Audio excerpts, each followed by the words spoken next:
Okay, Monday morning, ice bath. What, when, where, and why.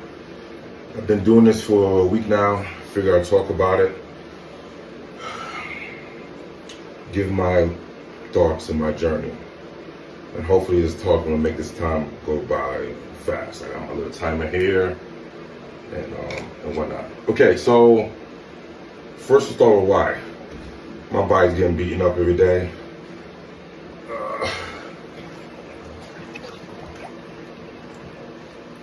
So I wanted to use it for the way to start to recover, start my day off nice, and all the other extra benefits that comes with ice bath. And there's a whole bunch. You can do your own research. My mind is just not thinking right now. But I think the more important question is how. So I've been doing a lot of research about doing ice baths and the correct way of doing it. And the first thing they talked about is that you should start off hot, then cold. Right? That's going to give you the best benefits instead of going from cold to hot. Now it gets more extreme, meaning that I maybe do a hot shower or sauna, depending on what you have available. And then you end off your hot cold session under cold. So when I'm done with this ice bath, I don't warm up. I let my body warm up, which gives me more thermogenic, which really boosts my metabolics and all those crazy things. So even when I get out the water, I can't warm up. I can't even use a towel. I gotta air dry. So it really makes my body work harder to warm itself up. That really boosts your thermogenics. Which I thought it was cool. I gotta do one thing. One of the things they talked about, right, is plunging all the way, right, dunking your head in. I should have did it when I first got in, but I was talking. So I'm gonna go for it now. I'm not too sure how successful I'm gonna be with this. I tried it before and I wasn't successful. I figured with the camera on, it's gonna force me to do it right.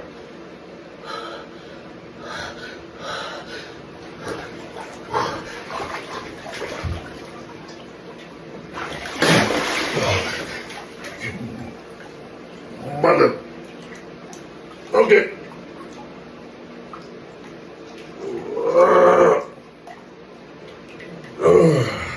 Okay.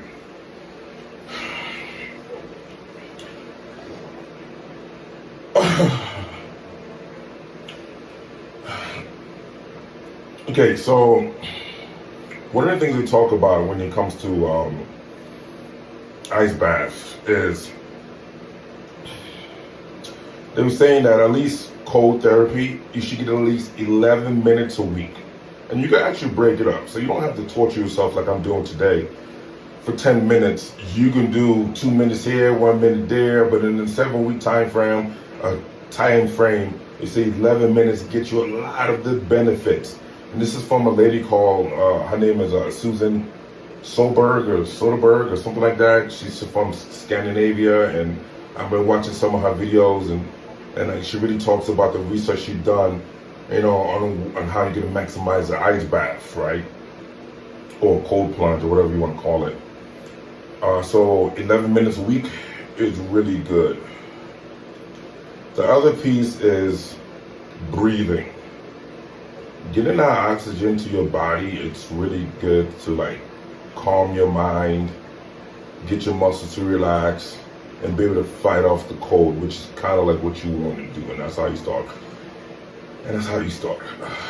Boosting your metabolics. The other thing about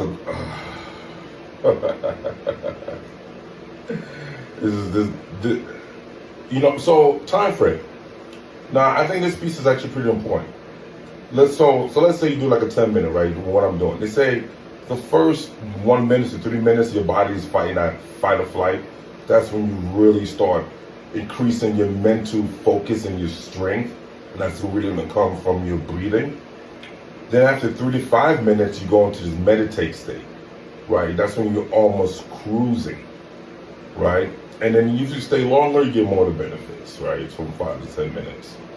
Another thing they talked about that I thought was very interesting is, you know how I'm kind of doing right now, so I'm kind of going against it, but whatever.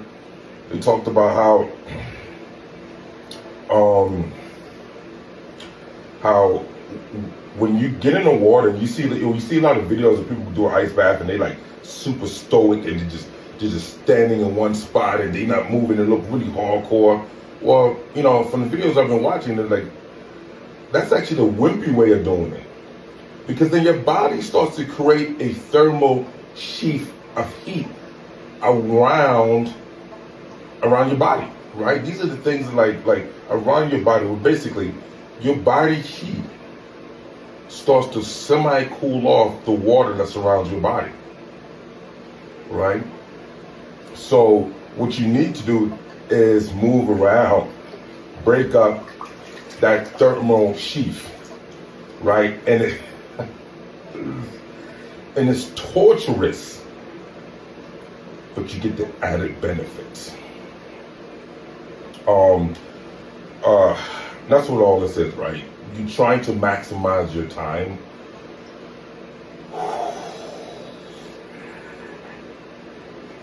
If you're gonna go through this, you might as well get the most out of it.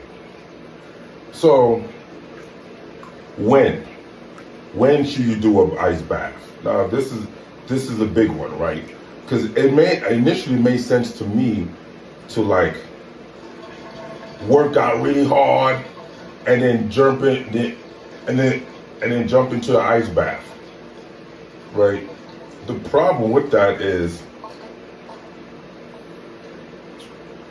after working out, you break down your muscle becomes inflamed. That inflaming of your muscles actually helps your muscles to grow and get stronger. You know, progression overload. Your body starts to adapt to the torture is going through, the abuse is going through, right? And that's how you get stronger, right? So if you decrease the inflaming, you actually decrease the potential of getting bigger and stronger, right? So they say an ice bath after a workout is not good. They say wait 4 to 6 hours, you know, sometimes even longer, 8 hours. And that's also depending on your goal. If you're trying to get bigger and stronger, boom, then you should wait. But if your goal is just to make it to the next workout and your body's beating up and that's not your goal, then maybe doing an ice bath after a workout is not a big deal. However, what or when is the best time to do an ice bath? That's exactly what I'm doing right now, right in the morning. Start your day off.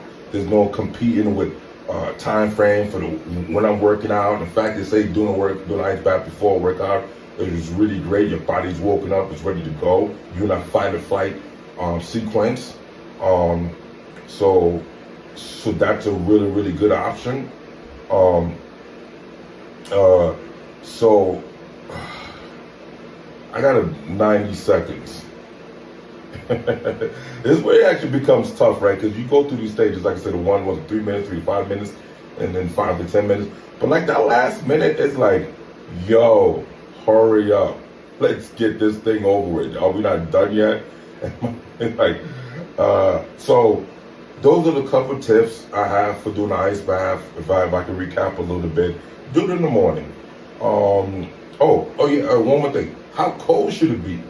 Right now, mine's sitting about like 48, 47. Really, they said anything that makes you uncomfortable. But anyway, from 50 to 59 is great. You start getting below 50 and you start hitting a max out point. You know, people are like, oh, get down to 32. Yeah, great. Do you need it? Not really. Do it have extra benefits? I think it's, from the research done, it's kind of minimum degree to like degree. So, you know, I think the biggest thing is just doing it. So you don't have to start out super, super cold. Just start out to a place that you just feel really uncomfortable and your body just wants to get out. Start there. That is the biggest thing. So, 11 minutes a week. Do it in the morning. If you have to do it after a workout, try to wait a significant amount of time. Unless you're just trying to get to the next workout, then it really doesn't matter. The coldness,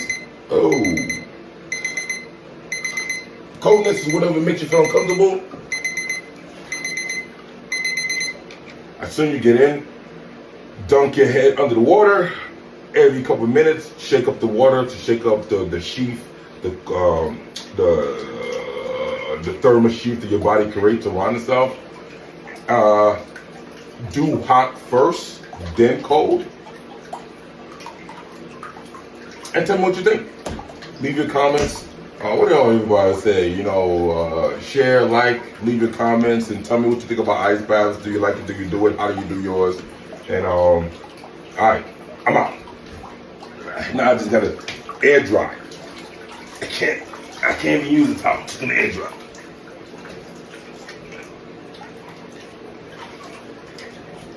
Yeah.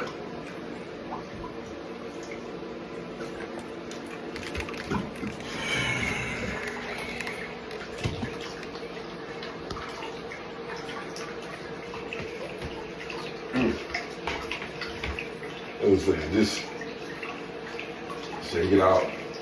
Let your body cool itself down. Get it air dry. I think it'd be probably a little bit better if I was like outside or something, but I'm not going outside. I'll do it right here, and it's semi-convenient. You know another thing that happens too? Because I was in the water and I'm trying to breathe, but I'm also like, this cold is sends my muscles to shock. I feel a sense of like pump in my core, because I guess the whole time like breathing, I feel a sense of pump in my legs and my core. I wonder how this really is going to affect my workout. Oh, another cool thing. So when I got in, my thermostat on my chiller was at like 48.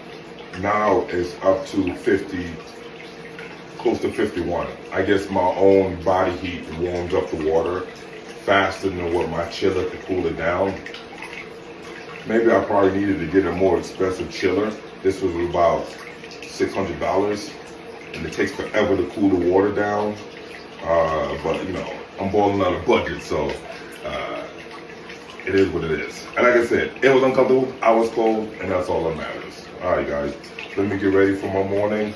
Gotta do a couple things. Hopefully I can dry off quick enough, and then we can go train. Hard work, dedication, victory in May. Y'all know what it is.